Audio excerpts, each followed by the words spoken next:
So I pointed out in the Torah reading that there was this repetition of all of these curses, and each one concluded with Amen. And that the congregation said Amen at each one. Now, saying Amen to a blessing is not just a Jewish experience, right? There's a few words that others have taken on. Amen means I believe. So if you go to church, you'll hear Amen. If you go to other practices, you'll hear Amen. I assume it has bled into other spiritual practices to use this word, Amen. And it actually means sort of like ditto, that what was just said, I also believe to that. I subscribe to that. And it is repeated a lot in this Torah portion. So I wanted to unpack the idea of what does it mean to say Amen to something. So here's just one verse. It's the verse I pointed out. I think it's good that we all remember this, right? That cursed be the one who insults his father and mother, and then all of the people say, Amen. Well, I heard Dad over here really saying it, especially loudly. But remember that we are all children, and so it doesn't matter how old we get, right? That we all have a responsibility to care for our parents, and it comes from the Ten Commandments itself, to honor our father and our mother. So this is in line with that. It's sort of what would academically be called intertextuality, right? Deuteronomy is talking to the Ten Commandments itself in this verse. But let's focus on the power of Amen. Right, so here is from a source from the Talmud. I'll read it so that we can all hear it, and those at home also can hear as well. So this is from the Talmud, from Masechet Shabbat. It says, it was taught in a Braita. Rabbi Yossi ben Yehuda says, 2 ministering angels accompany a person on Shabbat evening from the synagogue to his home. One good angel and one evil angel. And when he reaches his home and finds a lamp burning and a table set and his bed made, the good angel says, may it be your will that it shall be like this for another Shabbat, right? Everything is perfect. Everything is prepared. And so as he gets home from shul, from services, whatever it might be, and he gets home, and everything is perfect. And so the good angel says, this is how it should be for the next week as well. But the evil angel answers against his will, Amen. Right? Well, the story flips. And if the person's home is not prepared for Shabbat in that manner, then the evil angel says, may it be your will that it shall be so for another Shabbat. And the good angel, against his will, has to answer Amen. Right? Whichever the circumstance is, right? One, the good angel, if it's prepared, he is excited, and the other one has to say Amen, or the reverse has to happen. But it is clear that when you hear a blessing, the other one has to answer. So a little context around this. So the rabbis believed that saying Amen to someone else's blessing was equivalent to saying the blessing yourself. For example, we are all commanded to bless bread before we eat it. However, only one person needs to recite the motzi blessing on behalf of the group, right? That you may have experienced that last night, right? That someone said last night, my middle kid made the challah, and so my Jan was the one that made the motzi blessing on behalf of all of us at the table, and we all said Amen. So everyone else can answer Amen, and they too have fulfilled the commandment of blessing bread before they eat. That is why we don't have to listen to each person say motzi as we go around the table. Right? If you notice in the story of the Talmud, the blessing was the same blessing. The intent of it was different, right? That this is the state that your house should be for next week as well, if it was prepared or unprepared. So here's a question for you that I want us to unpack. There's two questions. One is, first, make an argument for why it's important to say your own blessing more than to answer just amen to everyone's blessing. Like, why is it important that you yourself say the blessing? Even though we've already learned that's not what the tradition teaches us. But why do you think that it's important that everybody around the table, whether it be for bread or for wine or any other blessings that we have, that you yourself should make the blessing and not just take the shortcut of amen? Why is that important? Yeah. It's really activating the person versus a more passive approach. It's like any kind of learning. When you're activated in learning, you learn more versus when you're passive, you learn less. I love it. Activating is the word that you use, right? That when you yourself are saying the blessing, you are activated. You have a different posture. You're sort of on the balls of your feet, not on your heels. And when you are activated in the experience that causes the blessing or that the blessing is going to introduce, you just have a completely different ownership of that moment, and you are part of it in a deeper way. That's great. Another idea about why you should make the blessing yourself. Yeah, Faith.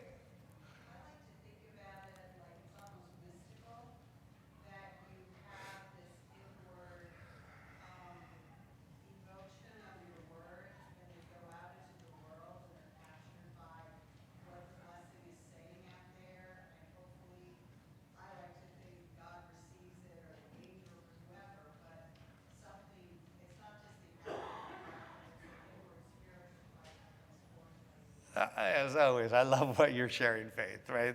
Faith says that she has a mystical take on it, which is basically just putting good intentions out in the world through the words of a blessing.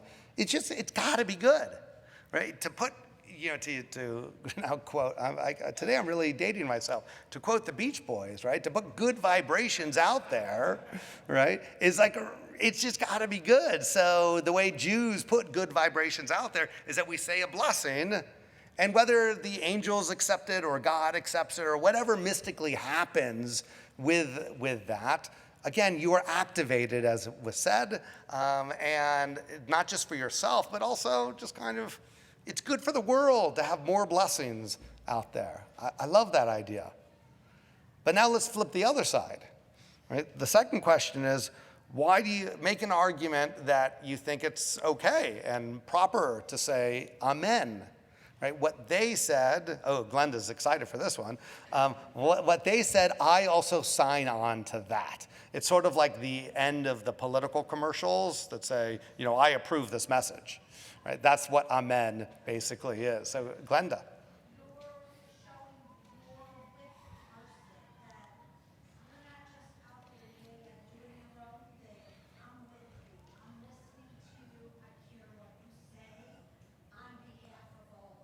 Oh, I like that idea. It is about being seen, right? So the person that is saying motzi, that's just the example, right? I see you. I appreciate you when you say amen, when you're responding. Like we are part of this together, and that while you may be the one that is putting the primary vibrations out there, I'm with you. And you are a leader in that sense. That's also beautiful. Yeah, Chazan. I was picking up on that also. It's like a form of bonding. Like when you say amen to someone's blessing, you're agreeing with them, but you're also like you're putting yourself in a connected space with them. That like when you say motzi, you say prayer for wine, whatever it is. And somebody says amen, like they're connecting with you in a way. They're bonding themselves with you as a fellow. If it's a Jewish context, a fellow Jew, or if it's an ecumenical context, as a fellow spiritual human being, that they're bonded.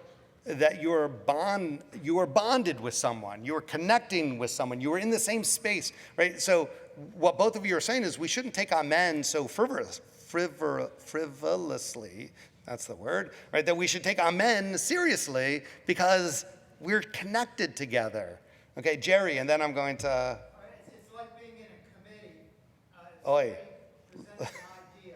It doesn't matter how good an idea it is, it goes nowhere until one or two other people agree with it. So it's like a committee, he said, which gave me chills, because I'm in a lot of committee meetings. But you said that so amen is sort of like getting a second, right? That you're putting something forward, but if it's just by yourself, it doesn't go anywhere. If it gets a second and then a vote, if you will, in your metaphor, right, then it is approved. And the more amens, the more approval, then maybe it actually has more oomph to it, behind it.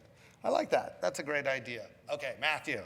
Yeah, so kind of building off of what Jerry and Hassan both said, it's this idea of sort of affirming the bracha of someone else sort of being accepted under that umbrella, as well as taking on the responsibility. I start my 6th grade minyan every morning. We say, "Latzot B'tikrei Torah," and I say, even if you don't know the bracha, even if your Hebrew isn't good, responding amen is just as good, if not better, because it puts you kind of under the blanket of this responsibility and affirmation that we're all in this space together and we're all here to learn together. Great. So Matthew says that that it again builds this idea that we are connected to each other, and he gave the example. He leads one of the Tefillah Minyanim, one of the prayer groups at JDS, where he's a teacher, and he tells the students exactly this, of saying amen, even if your Hebrew isn't good enough or you're just not familiar with it enough, saying amen brings you into the conversation. You are part of the community. So the next story from the Talmud, I'm not going to read it directly, but it gives a metaphor, this idea that someone starts a war and then all of the soldiers carry it through. And it's using it in a affirmative way, in a positive image, to saying everyone that says amen is like the people that actually do the work. And that since we as a people are in the midst of a war right now, our imagery is of negative. Here, they were not in the midst of war, and so the image that they were using is simply that someone says, "Let's go," and everyone follows, and for the Talmud, that's the image of amen. But here in the Shulchan Aruch, which is a text later, a Jewish legal text, it says, if a Jew hears someone say part of a blessing, even if he didn't hear the entire blessing from the beginning to the end, and he is not bound by the bracha, he still has to say amen. So if you walk in the middle of the blessing, and so you didn't hear it, so you would think that, well, I don't know what you're saying, you still have to say amen. The power of connection, I think that is. And even if you are not bound by whatever the blessing is, then meaning you hear someone saying the blessing to put on tefillin, and you already put on tefillin that morning, or something like that, you are still obligated to say amen. And here, one of the commentators on the Shulchan Aruch says, you even say amen after a non-Jewish person makes a blessing. Let's think about that for a second, right? So if you're within the circle, you have Jewish people making Jewish blessings, it makes sense that a Jewish person would say amen to it.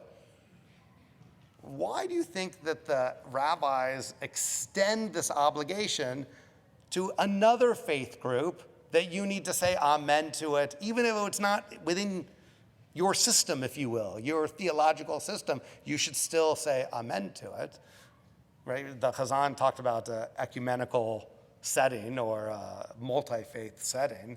Matthew?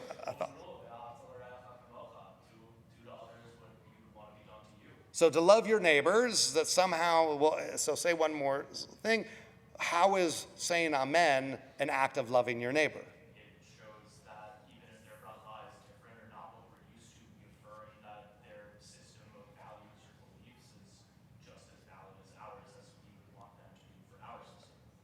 It's beautiful. So he says that because even if it's not our system, we value your system and we respect your system. And so we are going to say amen, even if we actually don't fully believe, right? It's sort of a softer version. I'd say lowercase amen.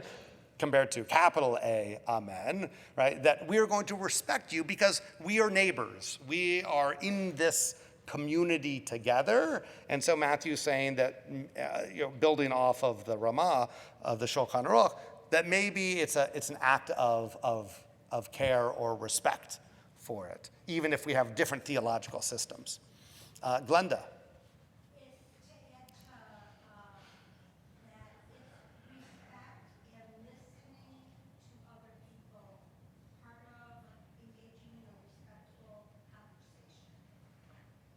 What was, I didn't hear the last part. Oh, respectful conversation. Yeah, that we are part of respectful conversation. And I guess that this is, I see Faith also.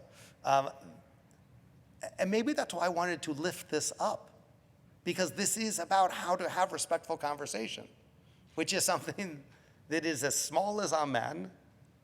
But if we could do that conversation, whether it be in political discussions or theological discussions or even just how to break bread together, right? If we just could take a step back or maybe lean into the idea of amen, that I respect what you're saying. I hear what you were saying, even if I disagree with what you're saying. That's the amazing part of this.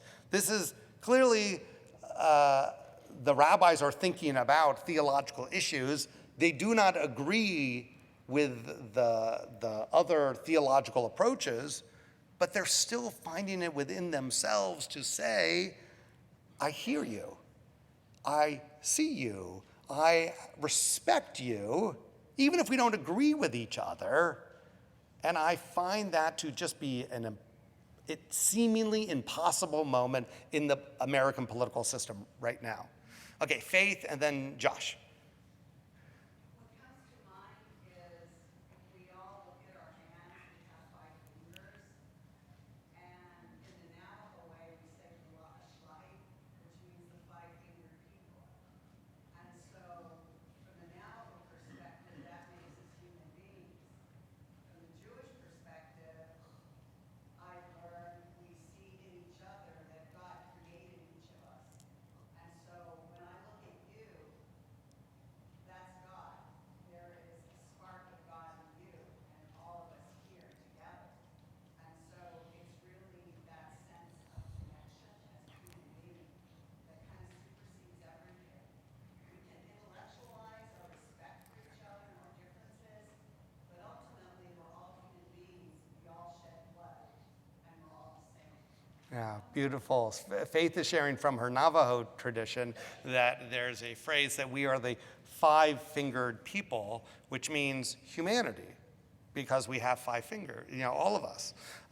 And that tying that to her Jewish tradition, which is B'Tselem Elohim, that we are all created in the image of God. And so if we were able to see each other either as the 5-fingered people or as created in the image of God, it's a completely different starting place than if we see each other as adversaries as well. Thank you. And Josh.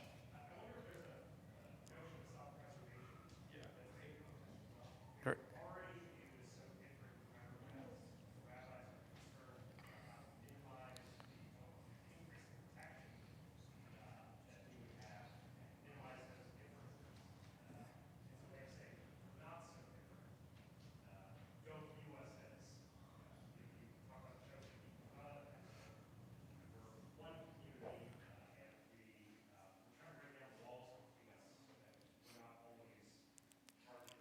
So Josh is suggesting that maybe there's also a sense of self-preservation. And actually, you were taking it as there's so much division, I think, within the Jewish community that maybe we can support each other a little bit kinder, more kind way. I think actually it's the right point, but even deeper, because the Jewish community is responding to the non-Jewish community and we are unempowered minority within this of Christian Europe, and so maybe we're trying to find a way to be amongst our non-Jewish neighbors there where it was very difficult. Yeah, possible. Okay, Ruben, last word. I guess one of the points of the sources here is that the person who says the blessing sets the intent, and I think there's a lot of power and humility